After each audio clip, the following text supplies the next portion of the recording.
Here's Bart Ehrman explaining a pretty flagrant Bible contradiction. The death of Judas Iscariot. Okay. In Matthew's gospel, Judas hangs himself. Mm-hmm. And what happens is he feels remorse about what he's done. He's betrayed Jesus for 30 pieces of silver. He tries to return the 30 pieces. The high priest won't take it, so he throws them down in the temple and goes off and hangs himself. And the priests then say, oh, we've got these 30 pieces of silver. We can't put them back in the treasury because it's blood money. It's used to betray blood. And so they go off and they buy a field, and it's called the Field of Blood because it's purchased with blood money after Judas has hanged himself. Luke also wrote the book of Acts, as we were saying. And in chapter 1, there's a second account of Judas' death. In this account, what happens is there's nothing about Judas hanging himself, nothing about the priest buying the field.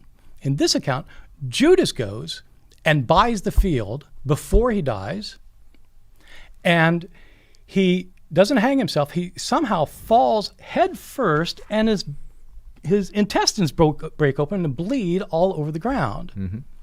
And so the people in Jerusalem start calling this the Field of Blood because Judas bled all over it. So those two accounts cannot be reconciled. Okay.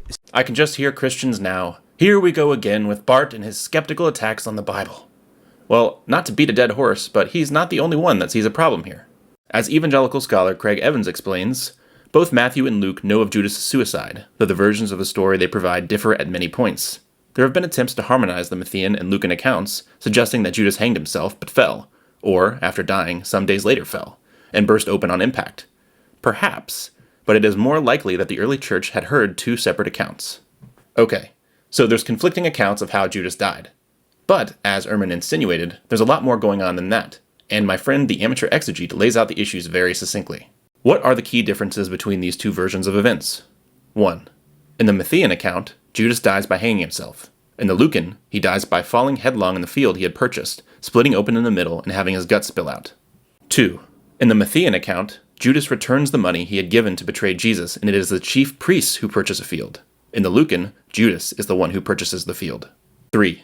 In the Matthean account, the etiology for the Field of Blood is that it was purchased with blood money, i.e. the money given to Judas to betray Jesus. In the Lucan, the etiology for Field of Blood is that Judas met a bloody end in the field. For those who are looking for a more in-depth response to the many attempted harmonizations of these passages, then see the link to the Amateur Exegete's blog post in the description. For everyone else, and by that I mean people who are not committed to an asinine version of inerrancy at all costs, you can just look this stuff up for yourself. I don't really need to hold your hand to point out something that's rather obvious.